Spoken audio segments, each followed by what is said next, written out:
Hello Language Curriculum Design colleagues, I am Grace on behalf of Group 1 and will tell you about the Needs Analysis Text 1. The title of the paper is Need Analysis for Teaching Australian Indigenous Students in VET Programs. The members of our groups are Grace, myself, Hiromi, Mintze, and Leon. We divided our presentations into 6 categories and each will be explained in details.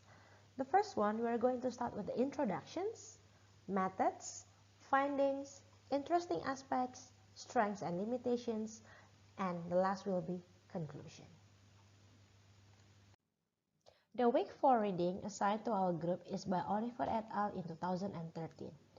This study is a needs analysis for Australian Indigenous students studying in vocational education and training programs based on a case study in a school. This group of Indigenous students would normally go into the job market right after they graduate, so they need to be well prepared for practical skills in order to perform well in workplaces.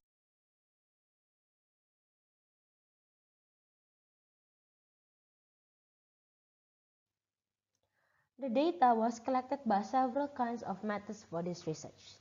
The first method is a non-participant observation.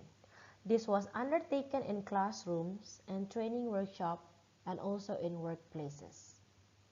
The next method is semi-structured formal interviews which were conducted face-to-face or by phone.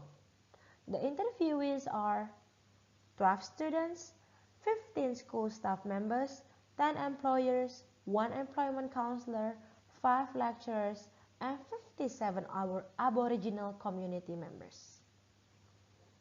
For the document, some different kinds of documents were collected, such as job title lists with the descriptions and learning materials for certificate training materials from VET teachers, and the lectures of RTO, which stands for Registered Training Organizations. Finally, the triangulations of data resources makes the study comprehensive more valid. Now we are going to talk about the findings. They are divided into 3 types of categories. The first one is work-oriented tasks, second one is work-life tasks, and the third one is workplace cross-cultural encounters. In first category, it is thought that the students need to develop oral and reading skills for completing work-related tasks.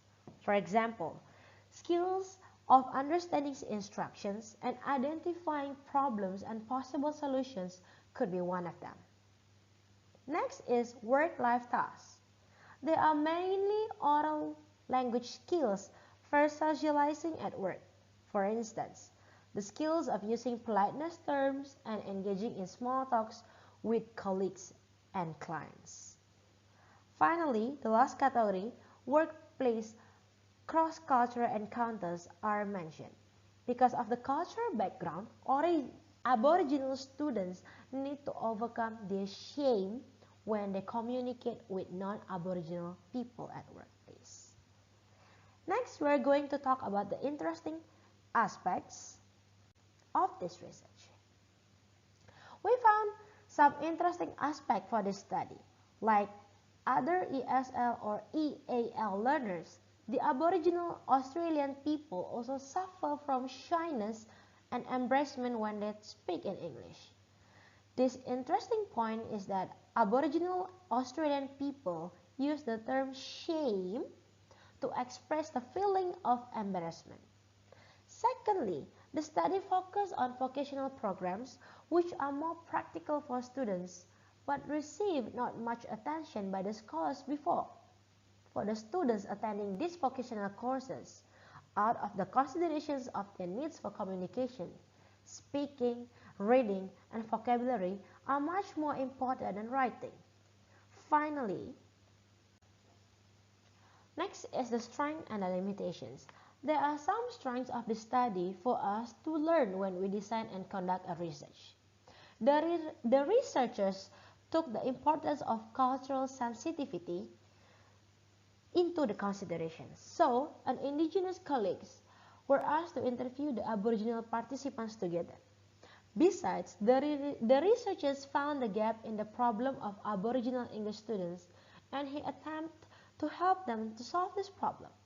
When conducting the study, the researchers includes different perspectives and documents both in and out of class, which identify needs of professions more accurately. However, this study limited in the scale of the study and methodology. Larger scale of participants should be invited, and quantitative method should also be included to provide a more objective and convincing data analysis. In addition, suggestions given by the researchers are at a general level. It will be better if the researchers propose more detailed advice. As a final conclusions, we jotted down 3 important salient points. The first one is mainstream pedagogies do not cover indigenous EAL student-specific vocational needs. Teachers should provide various pedagogies to cater students' needs. Second one is the need to be based syllabus design on authentic tasks instead of an linguistic components. Linguistic components should not have too much portion in designing the syllabus. Authentic materials that related to the student's need should be the priority. Social interactions at work should be highlighted in the vocational education. As mentioned in the final point, is to enrich and empower students to be able to communicate and interact in the real world context. Thank you. That is all our presentations. Bye.